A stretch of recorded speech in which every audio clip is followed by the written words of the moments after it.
Hi, I'm Damelas and welcome to Book 101. Book 101 is all about the books that I read for the last 40 years, and today I have my special guest. He is award-winning author and, of course, best-selling author too, no other than Mr. Sebastien Castell.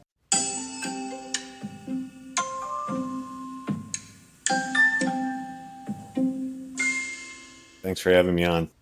Welcome to Book 101, Mr. Sebastian, and can you please introduce yourself? Sure. Yeah, for those who don't know me, I'm Sebastien de Castell. I'm a Canadian fantasy author. My first series was called The Greatcoats. My debut novel was Traitor's Blade.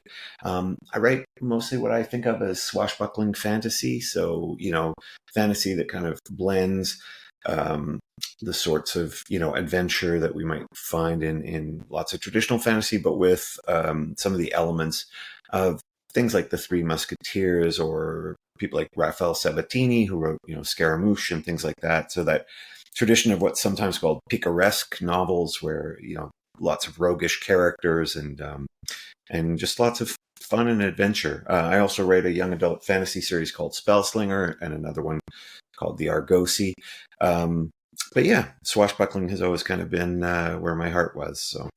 Yes, indeed. So, what inspired you to become an author? Well, quite a while ago, I was working as a touring musician and making $250 a week, playing Brown Eyed Girl 3 times a week, and being sued by the bass player for control of the band, which is a pretty sad creative place to be. And so I did what I always do when life gets confusing, which is I went to the public library. Um, I say this a lot, but I adore libraries. I adore librarians. I married a librarian, in fact. Um, and I was, because you can walk into a library with no idea of what you want to do, and it always feels as if all of human knowledge is there for you. And I found a box of cassette tapes that were with a label on the front that said "Let's Write a Mystery," and it was by a guy named Ralph McInerney. He was quite a well-regarded um, mystery author, but also a teacher at Notre Dame University, and he created this set of tapes on teaching you how to write a novel for the first time. And it was very strange. I had to find a cassette player because they weren't that easy to find. And I followed it along and managed to write my first novel out of nowhere. And then I loved that experience so much that I wrote my second novel a few years later, and that got me my first 4-book deal, and then an 8-book deal, and then a 4-book deal, and it's just kind of gone on since there. I've been really, really fortunate this in these 10 years to have 16 novels published, and I've gotten to go all over the world and meet lots of fans, and the books have been translated into 15 languages and optioned for film and television. So yeah, it's been quite the adventure. Congratulations and thank you for sharing your talents to the world. So, can you tell us about your writing process? Yeah, I'm not one of those writers who has a very distinct process, and I hope that my situation is one that lends hope to writers out there, because I meet lots and lots of people who want to write fiction, who want to write novels, and they say, I tried to follow this method and it didn't work, and so I don't think I can do this. But for me, not only did I have to keep searching to find a process that worked for me the first time, but every time I sit down to write a novel, I end up having to find a new writing process for it. So I know lots of novelists who they're very, very disciplined people. They get up at 5 a.m. and they write for 4 hours and they do this and they have that routine. But I have ADHD, and so routine is not something that I enjoy, and it doesn't work that well with my brain. What does work for me is curiosity and experimentation. So I might have a novel. So for example, A Play of Shadows, which is my latest novel, which is quite a big novel and one I'm incredibly proud of. I'm so happy that people are finally getting to read it now. But when I started writing that novel, I had this big idea in mind that I wanted to write about, a fantasy swashbuckling novel that was kind of centered in the theater and with actors, because I love actors and I love the theater. but every time I sort of approached it, it didn't feel like it was quite working the way I wanted to, until I decided, you know what, instead of trying to outline this, I'm going to write it as if it were a play itself, almost like a screenplay format, but for plays. And then when I did that, I found all of a sudden, I wrote, 4 out of the 5 acts, as a kind of as a play itself in a matter of a day. It just kind of came out because I'd found the method that worked for me for that book. And so, and then of course, then I, turned it into a novel draft, and then it went through several drafts. And now here it is, alive and well. And so I'm always looking for the right process for any particular book I write. And when I get stuck, when I get writer's block, I try to be first curious, ask myself, why am I getting writer's block? What's really going on? Is it that I don't know how to solve this one scene, or is it that I don't feel passionate about this book or this character? I just ask myself questions, and then I try to experiment. What if I try this? I'll just try this for an hour and see how it goes. I'll try this for an hour. And that will usually kind of zero me in on the process for me for that book. Interesting. Mr. Sebastien, what challenges have you faced in your writing career? I think the challenge for me is always, as I say, is finding that correct process for that book. I do, as I say, I do get writer's block at times. And the challenge with writer's block is not the writer's block itself, it's what we do with it. So it took me a long time to figure out that what you want to do is beat the writer's block, not beat up the writer. So there's a lot of advice out there that's kind of, I had a very, in some ways, traditional upbringing, be a man, tough it out, don't complain, all those kind of things. And there's some nice things about that can be helpful in your life. But I find, particularly with creative endeavors, that just telling yourself to toughen up, just telling yourself, no, just, there's no such thing as plumber's block. So there's no such thing as writer's block. It leads you down a bad path of just trying something that doesn't work over and over and then beating yourself up for it. And so that has been a challenge for me at various points. Whereas when I learned to be more compassionate with myself, and actually instead of addressing the writer's block by thinking of what I want to tell myself, tough it out, don't be a wimp, get through this, thinking, what would I say to someone else if I had a friend who was very upset and they couldn't finish this creative task? And when you think that way, you realize you would be much more compassionate with your friend than you are with yourself. And so I had to learn to be compassionate with myself, to treat myself as a writer as if I am my friend that I'm trying to help out.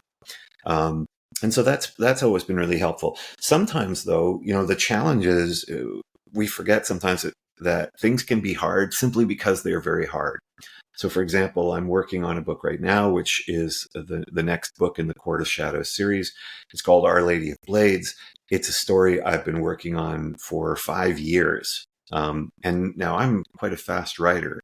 So that's a very long time for me to work on a book. And every time I will advance it a little further and then I'll get stuck again.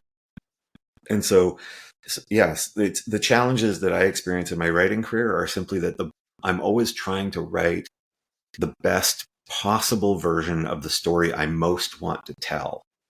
And that means I'm always going to have stumbling blocks. I'm always going to have challenges. I'm always going to need to reach out for help to my editors, who I adore, or my friends, my fellow writers. I'm in a constant quest to try to, claw out the best book I can. I often say that, anyone who can read and write and has and puts in the work can get to, let's say, 80% of a great book, right? Because that's just what we get for learning the craft of writing and for having read lots of books. Every percentage point you want after that, you have to really fight for it. And so that is, for me, in my career, has always been the great challenge, is just being willing to fight for every single percentage point of a better book, every better line, every better scene, every touch of character. That's always the challenge. Yes, interesting. What authors or books have influenced your writing? In terms of fiction, I always think of the first book that really grabbed me in fantasy. I talk about this book a lot. I still have my original copy. It's a book called Bard by Keith Taylor. Keith is an Australian author. He's still around. Absolutely wonderful fantasy adventure. It's the reason why I love bards. I wanted to be a bard. It's why I ended up becoming a musician and then choreographing sword fights for the theater and fencing and traveling, because I just loved this idea of this traveling sword fighting bard so much. But I'm also was very influenced by the writing styles of the film of what we would now call film noir, but the hard-boiled mystery writers. So Raymond Chandler, if you think of The Big Sleep or Farewell My Lovely or things like that. I love the way that they write. The way that they describe the world through the eyes of their characters. I've never really seen any style of writing that I found more compelling for allowing a reader to see the world through the eyes and opinions of that character. And some of that style appears in fantasy, specifically in the form of Roger Zelazny. If you read Nine Princes in Amber, which is a classic of fantasy, the instant you go into that book, you begin to you see the world through the eyes of Corwin. Also, Stephen Bruce, who wrote Jereg, which is a wonderful fantasy adventure that and all those books, he's still writing them. Those had a big influence on me.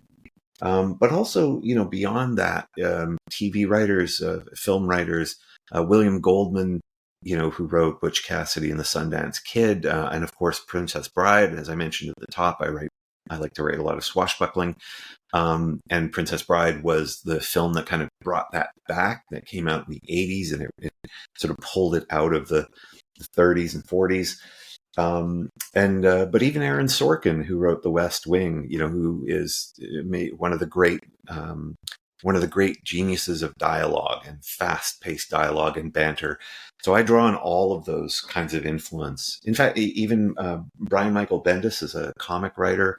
He wrote a lot of the great comics for Marvel in the early 2000s, and some of his writing and the way he handles character. So that's the thing: as a novelist, you're never trying to sort of just emulate one style or one great author. You're trying to reach out as wide as you can to everything that resonates with you and bring it together, and that those ingredients kind of become your style. Wow, interesting, Mr. Sebastian. You work in the music industry and movies. Well, I, as I mentioned, I was a touring musician for a while, playing cover bands and Beatles tributes, and I think an ABBA tribute once. I also worked. I spent a brief when I was choreographing sword fights for the theater. I ended up doing some acting. I like to think of myself as the world's third worst professional actor. Um, uh, and I had the great privilege of working with Vancouver Film School for a decade, heading up their digital design department program, and then becoming the director of program development, working with the film program. So I got to work with creatives in almost every sector of the creative industries, and all of that. Again, it's one of the great things about being a writer is, I mean, I don't want to speak for other people's fields, but if you're going to be a neurosurgeon, mostly what you need to learn is neurosurgery. You maybe you'll draw on other experiences in life. Maybe those will make you more compassionate or understand patients better. But that's probably what you're going to be drawing on. When you're a writer, though, you draw on everything. So every different experience in your life helps inform your writing. It gives you new ideas. And I think there's nowhere that's more pleasurable than in fantasy, where you can take a real world experience of something meaningful to you. So, for example, for me, often traveling, I love to travel. And you can take any of those experiences traveling and transmute those inside of your fantasy fiction and lend them magical significance and things like that. So yeah, so that's the great part of it. So all the time, the time that I spent in archaeology, which was very small, I did my degree in archaeology, but I'm absolutely rubbish at it. That came into my writing. Every different thing I've done, even very seemingly mundane jobs like project management, which is a wonderful field, but not as exciting necessarily as fantasy writing. But even that, I've pulled that into both my writing process of understanding how to put together a project, but also just even in some of the stories where thinking about how people, when they're scheming, when we often in fantasy, we have someone who's putting together this scheme, and actually project management's very good for planning out a heist or things like that.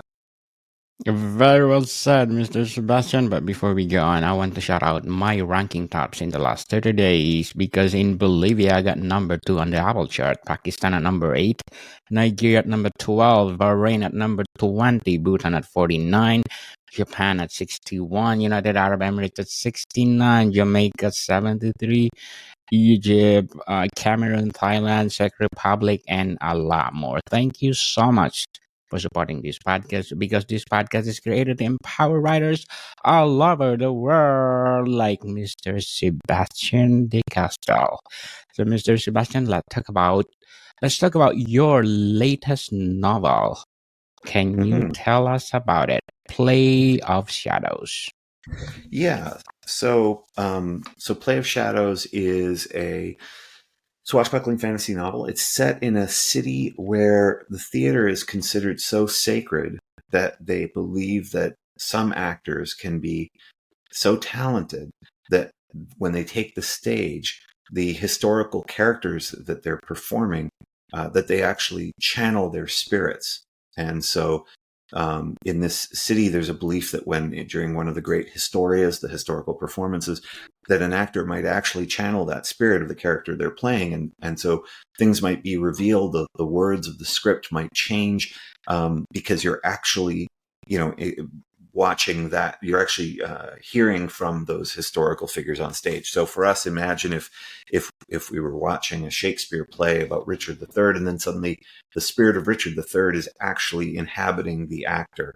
Now it's considered inside of this world, it's more considered a sort of a superstition, almost like the way that we view celebrities. We think that celebrities are kind of magical in some sense.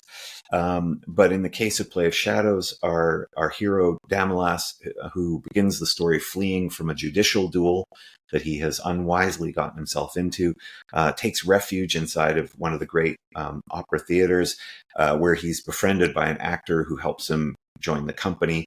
And he's just playing bit parts, except that one day he takes the stage and suddenly he blurts out all the wrong lines.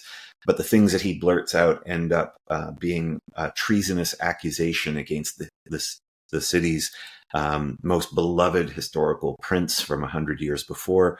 And he suddenly finds himself inhabited by the spirit of what is considered the history's most notorious villain, who starts to reveal secrets to him of things that people don't know that have led to conspiracies that threaten to take over the city and the entire country. And so suddenly this misbegotten group of actors, this acting troupe called the Knights of the Curtain, find themselves forced to either find a way to reveal the truth to the public, or end up executed as traitors themselves. Interesting novel, Mr. Sebastian. So how do you approach the research for this Play of Shadows? Well, so research for me, one of the wonderful things about writing fantasy is that you're not governed by our own history or our own culture or even our own science, if you will. What you want to do is make sure that the world you create has an internal cohesion. So, for example, this is where sometimes fantasy books go wrong. You create a fantasy world where everybody, where magic is very easy and it's everywhere, and yet you still have people doing, certain kinds of tasks by hand. But if you could do something, if you could erect a building with magic, you wouldn't really have lots of stonemasons because you would just use magic instead. And so it's less a matter of trying to perfectly mirror a particular historical period, for example, and more a matter of making sure there's internal cohesion. So with a book like Play of Shadows, where the culture is so important, the theater is so important, the way that intrigue plays out in the politics is so important. That's where I have to really focus my attention. That said, periodically I will do research into. So, for example, I wanted the insults. One of the things I love about Shakespeare is the insults. And so I would spend a little bit of time researching different kinds of Shakespearean insults. I would never use them in my book, but kind of adapt and adjust them to find the kind of the cadences and the flow of sentences, because that's what's kind of my favorite sorts of Shakespearean insults are the ones where it's almost like a poem, like there's a rhythm to the insult. So it'd be things like that. Elements like swordplay and things like that, because of my background, those are a little bit more natural for me. And so, yeah, it's really about, often when we think of research for fantasy novel, it's almost a more internal form of research of going, I now have to make sure that every part of my world is internally consistent. Yes, well said, Mr. Sebastian. Play of Shadows, what are your inspiration? Well, so Play of Shadows takes place in the world of the Greatcoats, which was my first 4 swashbuckling fantasy novels. Readers who haven't encountered the Greatcoats before don't need to worry. They can actually start with Play of Shadows. They will be brought into the world smoothly. There's nothing they have to read first or anything like that. All the books in that series are meant to stand alone. But the inspiration for it was really my favorite way of coming up with a fantasy novel or fantasy element is to just look at the world through our own world through a slightly different lens than the one we tend to use every day. Usually when we look at the world, the culture that we live in, we just assume that it's normal. We just go, this is, everything that we have in our culture must be there because it's the only thing we could have had. And so, for example, if you think of different, I don't want to rain on anybody's favorite, occult beliefs here, but if we think of some of our superstitions, so for example, we have things like tarot cards, right? And astrology, and things like that. And we think of those as, well, they must be inevitable. Those ideas must have come from somewhere, and we couldn't have had we couldn't not have had those ideas. So I like to look at it a little bit differently and ask, well, why do we believe in those things and not other things? And so, for example, why do we believe that the day on which you were born and where you were born and the time which you were born might have an effect on your life? But we don't believe that when an actor takes the stage, we never think that they're now being possessed by the spirit of the figure that they're playing. But those two things one is not more silly than the other, if you think about it, right? The idea that when and where the date of your birth defines your destiny is no more rational than the idea that an actor in a theater who is, surrounded by all of the settings and the props and the costumes and the script and the lights and all of that energy, that they could be inhabited by the spirit of the characters that they're playing. So that's what I tend to do, is I look for things that we believe in and then ask, why do we believe in that and not something else? And then what is that other thing? And could it be something that would be really interesting to center around, a novel? And there's so many different kinds of magic systems in different novels. I've written magic systems, I guess something like 24 now. Because in the Spellslinger books, each book has its own magic system. When I wrote Malevolent 7, I wrote 12 different magic systems for that book. And so I wanted to kind of ask, what would a magic system centered around acting look like? Like, what if an actor was, in a way, a kind of magician? And so what would those magical abilities look like? And so for me, that was just tremendously fun. And I think, for anyone who's who's experienced what we sometimes call the magic of the theater. That feeling when you're in a theater that something is happening that is not just actors on a stage. It was just tremendously fun to turn that into a very concrete kind of magic inside of Play of Shadows. Interesting novel again, Mr. Sebastian. But before we go on, I'm inviting you to please do listen to my other podcast, Movie 101, on our fourth season, too, people. Fourth season, because Movie 101 review is created to empower movies, movies, movies. And please do listen to our latest episode. We talk about Dune Part 2, one of a kind movie that you need to watch with Miss Safa Bernal. So please do listen, and thank you Zambia and Gambia for being number one on the Apple chart. Please do support my Book 101 review too. I want to be number one there in Zambia and Gambia in African region. So thank you so much. Again, please do listen to my other podcast, Movie 101 Review. And I'm inviting you, Mr. Sebastian, to be my guest on Movie 101 Review because you work in the movies industries. Well, yeah, for the right movie, I'd be delighted to come on board and chat about it. There's some some movies that have been absolutely so important to me, both as a writer, but just as a human being. So I'm always happy to explore those. Yes, and let's promote your books over there. And of course, I have Music 101 too. I have a lot of podcasts. Music 101 deals with music itself.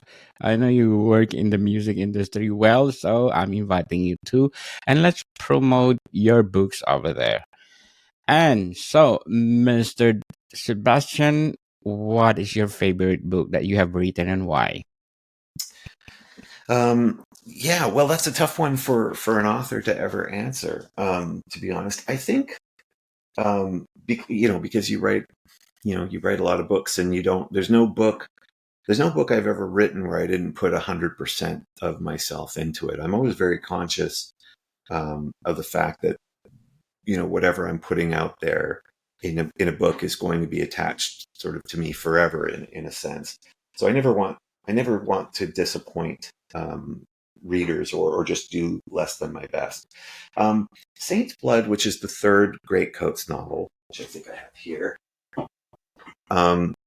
This one I really I don't know why I like it so much, but I think it's because there's a little bit of the Man in the Iron Mask that comes into it, which is a classic sort of swashbuckling tale, but not in the way that it does in the original book. And so I like the way that it all came together. But I suppose the other one that I tend to love is this book here called Way of the Argosy. So in the Spellslinger series, one of the things that makes it a bit unusual is that Kellen, the main character, his mentor, rather than being, a wise old man, is a woman in her late 30s, early 40s named Farius Parfax. And that tends to be kind of not that common in fantasy, that the mentor is actually a woman. And she just became this character that I loved writing so much. And so when the Spellslinger series, when I finished it after book 6, my publishers wanted to explore her past, and so we started writing. I wrote a series called The Argosy, which is her origins, her as a young woman. How does she become this, wandering, swaggering gambler who knows all these tricks for surviving in a world ruled by, generals and mages and kings. And so this book just means a lot to me because I just love that character so much. So this is the one I kind of hope people will go out and run out and read. But as I say, they're all books that I kind of love in their own ways. I don't think I've written a book yet where I look back on it and I don't appreciate what it is or what it's trying to be. Yes. What advice do you have for aspiring writers out there? So there's a common piece of writing advice, which is write the book you most want to read. And that's good advice, but I would add one adverb to it. even though writers keep getting told not to use adverbs, which is write the book you most want to read boldly. And what I mean by that is the biggest mistake I see new writers making is that they will be so worried that what they're writing isn't unique enough, isn't trendy enough. That what they love is actually a little bit, tacky, and so they will pull back on it. They try to kind of almost introduce a cynicism into their own writing. So to give you an example, let's say you love Twilight, right? Like those books with the sparkly vampires. That's not my cup of tea, but a lot of people love those books, and a lot of young writers love those books. But then, as soon as they start writing their vampire story, they hear everyone talk about, Twilight was terrible, or it was tacky, or nobody sparkly vampires are uncool. And so they'll try to restrain themselves. And as a result, what they end up doing is draining the life out of their own writing. And so what I tell people to do is, if you love sparkly vampires, you write the sparkliest vampires imaginable. You write the handsomest, sparkliest, most wonderful vampires, if that's what you love. And let the uniqueness come from who you are as a person. Because the more you try to, intellectually correct yourself for having bad taste or not being a good enough writer, the more that you impose upon your own creativity all of that kind of fear of not being unique enough or not being good enough, the more you're going to just drain all of that creative energy out of your writing. So you need to write, and I especially think with your first book, you need to write very boldly. You need to write the most kind of pure form of what it is that you love, of the book that you want to read. When I wrote Traitor's Blade, which was my debut novel, that was just every piece of idealism and swashbuckling and friendship and adventure that I loved and that I could possibly think of. I left it all out on the field, so to speak, right? I put everything I loved into that book. And I think that's why that book was bought as a 4-book series, and why it was successful. Not because anyone thought that I was the most sophisticated writer or the most trendy writer, but because I think readers can sense that sort of truth, that energy of someone writing what they love. So when I'm working on a book and I'm trying to decide whether I've finished or not, I always just ask the same question: is this the best version of the story I most want to tell? And if it is, nothing else matters. It doesn't matter if it's not the trendiest type of story out there. When Traitor's Blade was published, we were in the height of what was called the grimdark era for fantasy. Game of Thrones, right? Everything was gritty. Everything was violent. Everything was, for me, sort of depressing. No heroes were really very heroic, generally speaking. And if they were, they died very quickly. Whereas Traitor's Blade was full of the kind of the vim and brio of the Three Musketeers. I just happened to set it in a dark, grim world. And so if I'd asked a publishing consultant ahead of time, if I'd asked a bunch of critics or experts ahead of time, I'm writing this book with these very optimistic, idealistic, swashbuckling characters, they would have said, oh no, that's a terrible idea. You should really tamp that down, make them more kind of darker characters, make them less heroic or less decent, for want of a better term. Which isn't to say that you don't want your characters to have flaws. All my characters have tons of flaws. But if I had taken that advice, I never would have. I'm not even sure I would have finished the book. I would have just drained all of the joy out of it. So write the book you most want to read boldly. Write it fearlessly. Just put yourself out there. Everything you love, everything you think, everything you believe, just let that flow into the book. It's always very easy to bring things down, to tighten them up afterwards. But it's very hard to take a timid book and make it bold. Much easier to take a bold book and kind of refine it. Very well said, Mr. Sebastian. And stop procrastinating, people. Go for it. If you have the passion of writing, go for it. And who knows, you are one of the best in the making, like Mr. Sebastien de Castell. So, Mr. Sebastian, how do you balance writing with the other aspects of your life? Well, I'm terrible at balancing things. So very often I end up in a position where I've procrastinated so much that I then have to work very, very intensely at the expense of other parts of my life. Um, I think for me, the way that I get through life is that I I just make commitments to myself, to other people. And that way, even if I'm out of balance, even if I'm not doing things right, because those commitments are very clear and very strong to me, then I'll make it work somehow. I don't like to let other people down very much.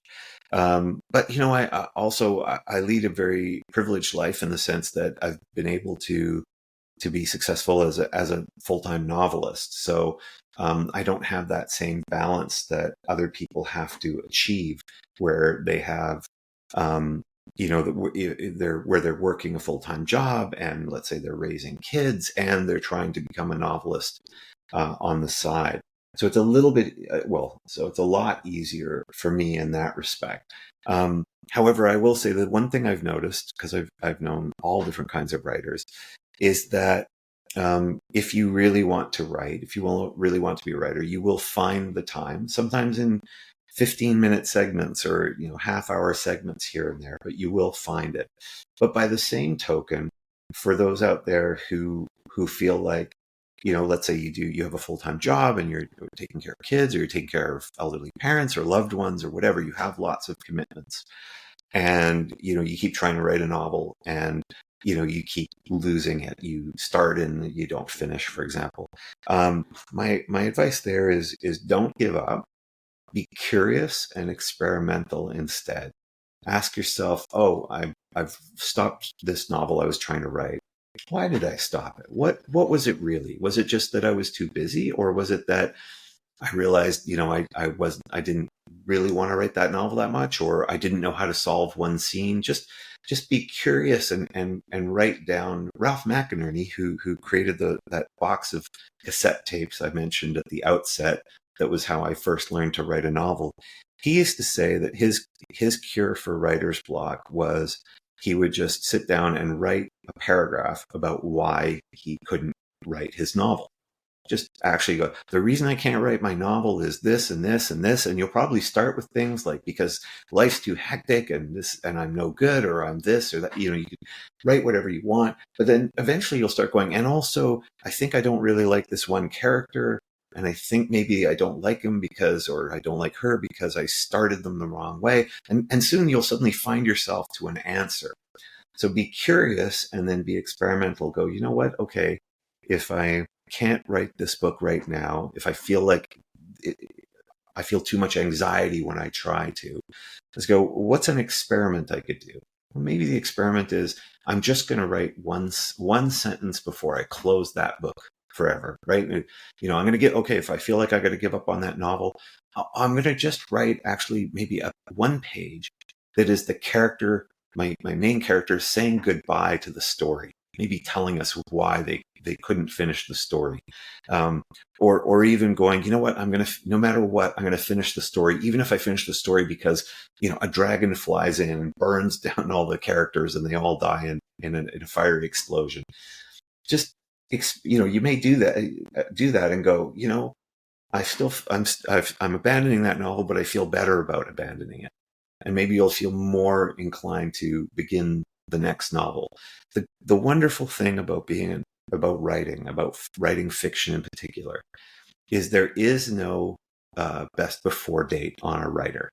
There is no day or age where suddenly you go, I should have, if only I'd started sooner.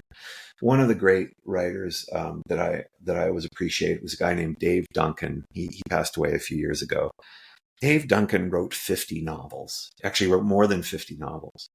He didn't start writing until he was 50 years old, right? Didn't write a word of fiction until he was 50 years old. My first novel came out in my, I don't know, my mid 40s. And it didn't affect my career. It didn't stop me from writing novels that I love or having the financial success with novels. You will come to it when you are ready, right? And so, don't, just as I always say, like, don't beat yourself up. Just be curious and be experimental. Um, if you find that you can't make the book work, ask yourself why. Be curious. Don't be judgmental. Don't beat yourself up. And then try and experiment. Something you don't have to put too much ego into. Try the experiment of, all right, I'm going to stop writing this novel, but I'll have the character tell in one page why they couldn't continue their journey, or I'll have the gods come and blast them with lightning and destroy the world. Or just try writing, 3 sentences from the point of view of a character that's not in the book, that we haven't seen before. Just have someone new appear on the page and tell us, this this mystery of what happens next won't be solved until, and just have an interesting line that appeals to you. And I find that almost regardless of the experiment, it is the act of experimenting that ends up kind of freeing you up, letting go of the anxiety and letting you find the right time to continue writing. And you will find it, right? Almost every novelist I meet started younger than I did. But that doesn't mean my career has suffered at all for that. Very well said, Mr. Sebastian, and thank you again for sharing your talents to the world. So, can you please invite our listeners to support all your books? Yeah. So, if you've never read any of my books, Play of Shadows is a lovely place to start. However, if you can start with Traitor's Blade, which was my debut novel. You can start with Spellslinger, which is the first in the YA series. If you really like the idea of the Magnificent Seven, but with wizards blowing things up and swearing constantly, then Malevolent Seven is a great book for you. I'm very easy to find online. I'm at decastell.com. That's DECASTELL.com. I have a contact page there. I reply to every single message I get. In fact, I just discovered a week ago that there was a bug in the settings on my website. And so all of the replies I'd been sending for a year all went into the void. But I still went back and I re-replied to every single email I got. So, I'm happy to hear from readers. But I hope everyone will run out and grab Play of Shadows, either in hardback or ebook or audiobook. The audiobook is absolutely fabulous. I hope everyone enjoys it. Yes, people, let's support Mr. Sebastien de Castell, because if you support him, more books to come. So, lastly, what is your short-term and long-term goals in writing? My long-term goal in writing is just to get to keep doing what I'm doing now. It is not the easiest job to get in the world, but it is one of the greatest jobs you could ever have. I often tell people, if to write your first novel, because even if no one ever publishes it, even if no one ever reads it, you will have changed yourself in so many ways, all for the better. When I wrote my first novel was a terrible mystery novel that no one's ever going to publish, but it still changed my life. It made it easier for me to take on big tasks. It gave me more confidence. It made me more interesting to other people. It made other people more interesting to me.